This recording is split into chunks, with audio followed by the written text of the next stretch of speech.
Do you love Star Wars? Big crowds, long lines, expensive food and merchandise, all while standing in hot, sweltering weather? Then you're not going to want to miss this exciting Mickey's Roundtable adventure. May the 4th be with you. Bright suns, and welcome to another Mickey's Roundtable adventure. For this adventure, I headed over to Star Wars Galaxies Edge at Hollywood Studios here at Walt Disney World in Florida for May the 4th, 2024, Star Wars Day. To all who come to this happy place, welcome. You wish upon a star. Zippity-dee-dah, It's supercalifragilisticexpialidocious. who's the leader of the front that's made for you and me? M-I-C-K-E-Y-M-O-U-S-E. I arrived at Hollywood Studios just a little bit after 9 o'clock park open, and it didn't seem particularly crowded or busy, not any more than any other morning. Of course, it didn't take very long before I encountered my first line. What was it for? Popcorn buckets, of course. I don't know if it was released today or if it was released fairly recently, but there was a huge line.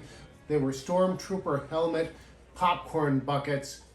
Kind of cool. I didn't get one because, I don't do popcorn buckets. When you enter Hollywood Studios, you head up Hollywood Boulevard towards the Chinese Theater. You can head right through Toy Story Land to get to Galaxy's Edge, or you can go left through the commissary, past Muppet Vision 3D and all of that to get to Galaxy's Edge. So either way, you're going to get there. I decided to go through the Toy Story route. If you go right, there's also the Star Wars launch bay. It is formerly, I think, where they queued up for the studio tour way back when the park first opened. It was actually a movie studio. Now it's just kind of, I don't want to say unused space because they use it for Star Wars stuff. There's meet and greets there. It didn't open until 10 o'clock, so I thought, okay, I'll come back to that later. I'll be coming back to that later in the video as well because I did come back. Galaxy's Edge is very well done, very well themed, but I think like a lot of people, I would have loved to have seen something based on the original trilogy or the prequel trilogy rather than the sequel trilogy, the Disney Star Wars films that have come out. But that being said, my first impression of Galaxy's Edge when I got to visit, 4 or 5 years ago now, it was familiar because it's all Star Wars and feels very Star Wars-like, but it was all brand new at the same time. I wandered around a little bit. There's the droid depot. You can go in and you can build yourself your own astromech droid, astromech like R2-D2, that type of a droid. It's not a full-size one, but it's a small little one that you can remote control and drive around. You can mix and match parts and build your own design using the different elements and things that they have. I think you can buy pre-made ones as well, probably not as expensive. There's also, I've never done this and I didn't do it on this particular adventure on this particular day either, but you can go and you build your own lightsaber as well. If you are a hardcore Star Wars fan, you have to pre-order that, and those are add-ons. They cost extra for those experiences to actually build the droid or build your lightsaber. If you're interested in Star Wars merchandise, there's like a marketplace area. It's very cool, very themed, and you can get a lot of different stuff there. There's also Doc Onaka's, that's the more high-end store. A very cool store to just go in and look around. I didn't look around or buy anything on this particular day just because there was a long, long line. If you thought that popcorn bucket line was long, it wasn't anything compared to this. They had a cast member at the end of the line holding the little sign, end of line, so you could actually know where it was. So as you wander around, there will be stormtroopers. I happened to catch a speech. It was a first order officer giving a rousing speech telling everybody you better behave and not help those, I was going to say rebel scum, resistance scum. Some of you good civilians may actually support the resistance. If that is so, we will find out. And each and every one of you. The planet that this is set in is not from any one of the specific movies. It's a separate world that was created specifically for the Disney parks. So yeah, it's the First Order and the Resistance, not the Rebellion and the Empire, because it takes place after the episode 6, The Return of the Jedi.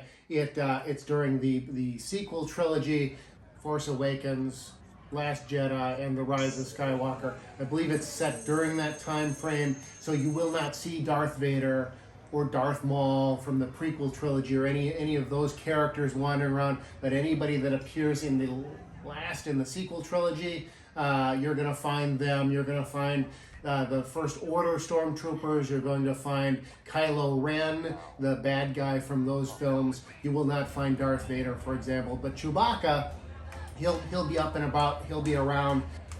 And if you're looking for hot Star Wars chicks to pick up, of course she says, I'm not the date you're looking for.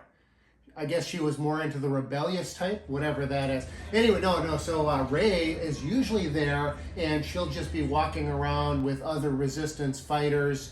And this time, she was actually doing like a meet and greet. And I don't know if that was special for Star Wars Day, or if that's something they've added recently or not.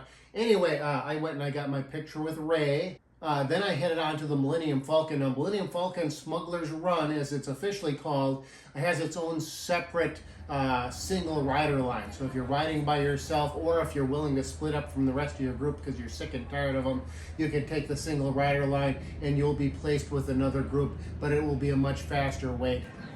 I opted to take the regular line just because it's a cool queue, and I wanted to get some photos and video and share with all of you fine folks there watching my videos.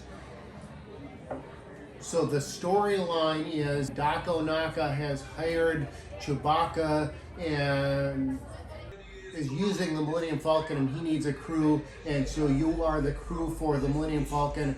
You're assigned to one of 3 positions. There's 2 pilots, 2 gunners, and 2 engineers.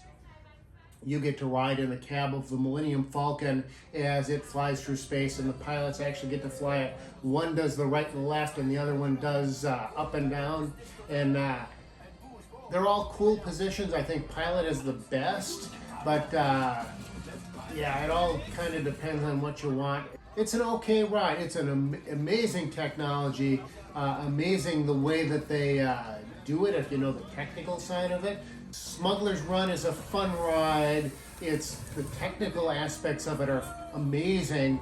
Not my favorite ride, but if you've never done it before and you're a huge Star Wars fan, there was a younger guy that was in the cockpit with my group as we were flying our mission, and I talked to him a little bit afterwards, and he told me that if he went back in time and told 10-year-old him that 16 years later he'd be flying the Millennium Falcon and doing that, he wouldn't have believed it.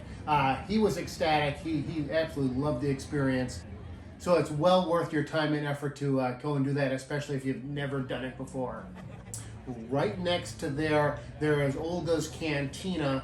I tried to get a reservation, and the morning that they were available, I was online on my phone and trying to get one, and like within minutes of midnight when they became available, they were all booked up for the May the 4th Star Wars Day holiday. I've gone in there before. It's kind of neat. It's reminiscent of the cantina in Star Wars Episode 4, A New Hope. Of course, it's not set at Mos Eisley and Tatooine, but set, again, with those sequel trilogies. It's a neat little spot. If you're a fan of the original Star Tours ride, the pilot in that, voiced by Paul Rubens, who you might also know as Pee Wee Herman, that robot is the DJ at the Olga's Cantina. So there's a reference to the original Star Tours and that incarnation of that. The big ride, the main ride there at Galaxy's Edge, Star Wars Galaxy's Edge, is Rise of the Resistance. It is one of the best, if not the best ride at Walt Disney World, and maybe the best Disney ride in all the world. Of course, it had a long line. It was like a 2-hour wait time. It's a pretty good queue. I think I like Millennium Falcon Smugglers Run's queue a little better, but stuff that keeps you interested. It feels like Star Wars, and you're going into a cave of this resistance base.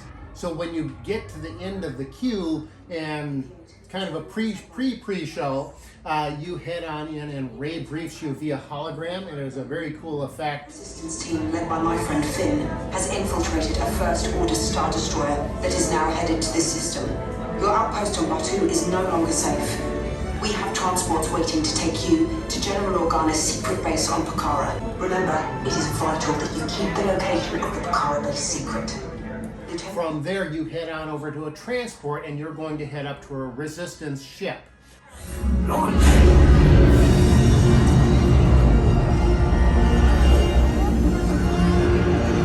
Mark, aborti there thing, huh? Black Leader, we're picking up an unusual signal. Raise the shields!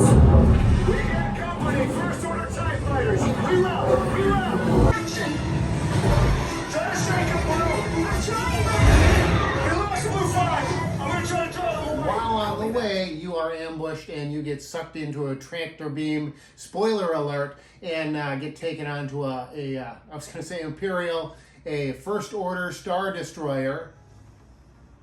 That's pretty cool. And again, with the technical side of it, it feels like you're actually doing this, and you get sucked into the tractor beam.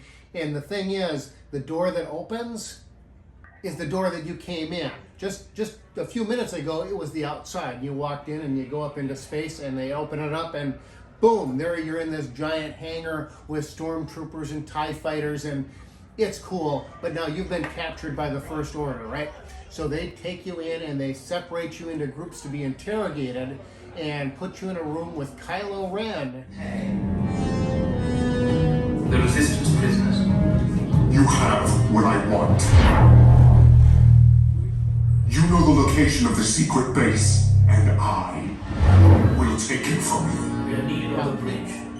He has to go to the bridge for something or other, and once he leaves, resistance fighters break in and break you out, and they put you into a transport. They take you as you escape through the Star Destroyer. There's several close calls. You run into some Imperial walkers, from Empire Strikes Back. All kinds of cool stuff. You run into Kylo Ren again, and but you manage to escape, and that's the coolest part.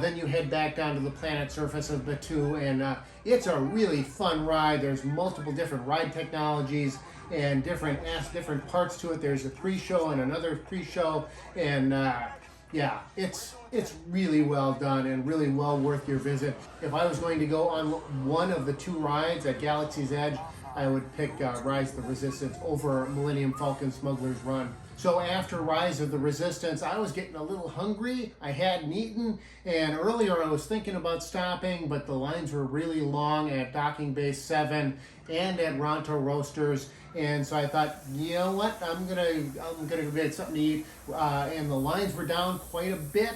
So I had a Ronto wrap, and then I was craving some blue milk, but they sell that at a separate stand, at the blue milk stand, so I had one of those as well. It's a good combination. I wish they sold them at the same location.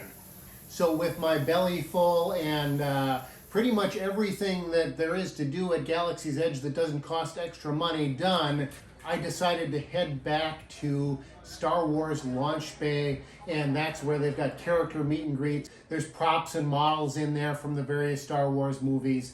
Now, they had 3 different meet and greets. It was Chewbacca, who I got to see earlier in the day, Darth Vader, who I'd done a meet and greet with on a previous visit, and BB-8, who I also had a previous visit with. So I ended up, both meet and greets for Chewbacca and Darth Vader were about an hour long. BB-8 was a little bit short, about 25 minutes. And since I had done all of those before, I thought, yeah, you know what, I think I'm good here. So I decided to head over to my last Star Wars attraction of the day, which happened to be the very first Star Wars attraction at Disney Hollywood Studios, originally Disney MGM Studios. Star Tours. This goes back to when it was Disney MGM Studios, and it was a studio as well as being a theme park. And so the queue is set up like a movie set. So the front of the AT-AT and the front of the trees from the Ewok village that you go through in the queue look like the things from the movie, right? But then when you go around to the back side, you see all the innards, and because on a movie set, you only need to see the side that the camera's going to see needs to look real, right? So it's kind of based on that. I wish they would do that more throughout all of Hollywood studios and kind of keep that aspect of the original park idea intact. Now they don't allow video during the ride because it's a 3D movie. You grab 3D glasses, you put those on, and you watch it. And basically the storyline is you're on a star transporter and you're going to somewhere in the galaxy, and they have a mechanical problem, so C-3PO comes on board and he's going to fix the problem. I can't fix the motivator from here. Just make it quick. We're scheduled to depart in a few minutes. Then there's no time to lose. Off with you. Go on. Shoot, shoot. Turbo droids. Finish. And before he gets it fully fixed, you board everybody up and it takes off, and he's in charge. He's at the pilot seat instead of the actual captain. And as you head out, well, it was Darth Vader, so I suppose it was the Empire starts chasing you, and there's different scenes. Now, when you exit, it's a Disney attraction, so you exit through the gift shop, which isn't true of every ride. But there was a period of time when that was the case with just about every new attraction, including Star Tours. So you go through the gift shop. It was particularly crowded because you've got people coming in to shop, you have people exiting, and it was Star Wars Day, and so it was especially crowded. That was a fun day, Star Wars Day 2024. If you want to experience your own Star Wars Day any day, you can come here to Florida where I'm at and Walt Disney World, or you can go out to California. They have their own Galaxies Edge at Disneyland Park. It's a little bit smaller than the one here in Florida. They didn't have quite as much room to work with, but it's got all the same attractions and same offerings. They also have a Star Tours attraction there at Disneyland Park. It's in Tomorrowland. There's also a Star Tours at Disneyland Paris and Tokyo Disneyland as well. Anyway, that's it for this Mickey's Roundtable adventure. I am out of here like the planet Alderaan.